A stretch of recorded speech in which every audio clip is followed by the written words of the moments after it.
All right, fight fans, live on the phone, the WFC would like to welcome one of the most high-profile elite fighters, a guy who's traveled the world taking on opponents, the one and only Kid Cope. Kid, thanks for joining us. Yes, thank you, everybody. Thank you. No, please, quiet it down. We've got to do an interview. Well, Kid, that's one of the things we want to talk about you first. I mean, you've become a real reality TV star. You got your show on MTV. You've done a couple things. Tell us what it's been like making the transition from fighter to television star.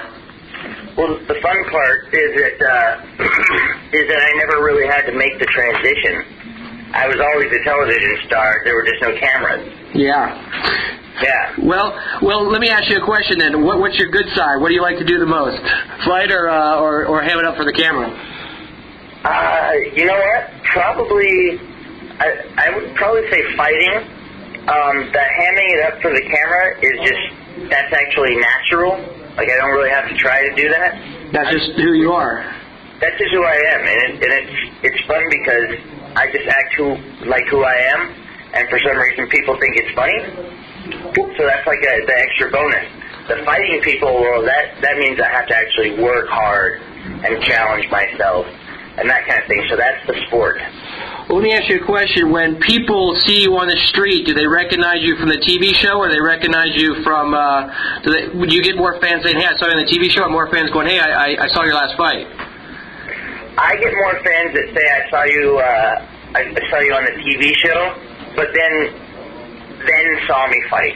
Like, they'll see me on television first, and then purposely try to find a fight of mine. And usually it's from the MTV thing or from my show on Spike. But there've been, there was a show on the Discovery Channel. I did Wild on Thailand for E! I did a bunch of stuff, and it's just those few things that people actually recognize, because by then I was fully comfortable in front of the camera, and I was kind of making a little bit more stink in front of the camera. Well, you had so many accomplishments. Primarily you started off, I know, in high school as a wrestler, and then you went to, Thai fighting, Muay Thai fighting, and now MMA. Tell me, what do you think this presents a challenge now? How do you mix all three of those? That's kind of the challenge. The challenge is the melding of all three. I started out, like you said, wrestling in high school. I wrestled, I guess my specialty was more freestyle and Greco-Roman. And so I went to nationals. I was on the Nevada national team. I did really well at nationals, so I was actually a really good wrestler, which a lot of people don't know about. But the problem was then I did nothing but Muay Thai for like 11 years. So I didn't do any wrestling for 11 years. I just thought it was supposed to kick in once I started MMA. But I fell off the bicycle. It doesn't just kick in. You have to actually train it. That's what I found out. And then now I've been training jiu-jitsu mostly with Nick and Nate Diaz and some Dennis Hallman. Right. Tell me a little bit more training with the Diaz brothers. What that's like. What have they taught you? I will tell you what. Just last night, yesterday, I probably learned as much as I know. It was pretty awesome. Hold on. Oh, yeah, bless you. Yeah, I'm in Nick's room. You can imagine why I'm saying. Okay. Hey, well, what about the striking capabilities? Who do you see in mixed martial arts that has the striking capabilities or the high kicks and stuff that Muay Thai is famous for that you kind of could look up to and kind of emulate? If there was perhaps like a Shokazugi or like a super ninja, maybe. That fought in MMA. Yeah. Then I could look up to somebody in that field. But other than that, it's plain and simple. I'm the best striker there is in MMA. Period. Okay. And period. I'm talking WFC, UFC. WWE. I got it all. Well, confidence never hurts when you're stepping in the octagon, that's for sure. Tell me about then, taking that same statement, tell me about the WFC. You're going to be signing with them. You're going to do 3 fights. You've already signed, okay? You got a contract. You're just going to start that coming up, when is it? Coming up in May. May, yeah. Okay. Tell me about your relationship with them, why you decided to sign with them, and where you see that going. I'll tell you what, there were a lot of... I was off for a little while. I had a knee injury that required some surgery. I got a new ACL. Well, it's new to me. It's a cadaver ACL, so it's slightly used. Now, did they take that from a Ninja Dragon? They took it, actually, I believe it's from a Ninja Turtle. A Ninja Turtle, perfect. A Ninja Turtle, because I've become a ninja, but still not full-fledged. You know, I'm not Splinter, I'm just a turtle. Right, you're not yet Donatello. Right. So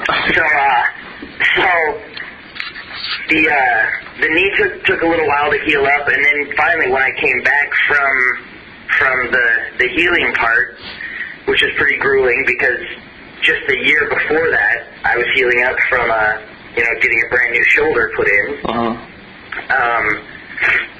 There were a lot of companies that were trying to snag me, and the reason that I went to the WFC, because a lot of people didn't quite understand that. Like, wait, this is a new show. You know, this is kind of a new show. Yeah, it's an up and coming show, but wouldn't I want some more exposure? Wouldn't I want some more money? That kind of thing. The WFC is doing some seriously huge things that I'm not allowed to talk about. Of course, so we're aware of that, yep. Well, they've had a huge fight here recently, and you know, I'm not sure if you're familiar with Tampa, but the history of just the sport here in boxing, is especially that taking off, and now mixed martial arts. I mean, they had the Sundome pretty much packed for their last fight, and there's a lot of people here that are excited about it, and I think they're excited about you coming. So tell me about what we can expect from Kid Cope. Oh yeah, that was like their 6th fight. Like, they're still beginning, you know, it's still new, and yet there was, you know, like you said, there was a huge packed Sundome. I mean, the energy in there was just electric. It was awesome. So these guys are doing some big things, like you said. We're not allowed to say right now, but the WFC is doing some enormous things, and you're going to be a part of that. And your personality and your skills and just the overall package that you bring is really going to help put these guys in a higher state. And the last question I'm going to ask you is, when you came to Tom and he said, let's sign this contract, in your mindset, where is that taking your career, and what do you plan to do in this particular league? That's taking my career. I mean, I've already, like you've noted, you know, I've already fought in all the big shows. I fought in K1 USA, I fought in K1 Japan, UFC, WEC. You know, I've fought in all the big shows,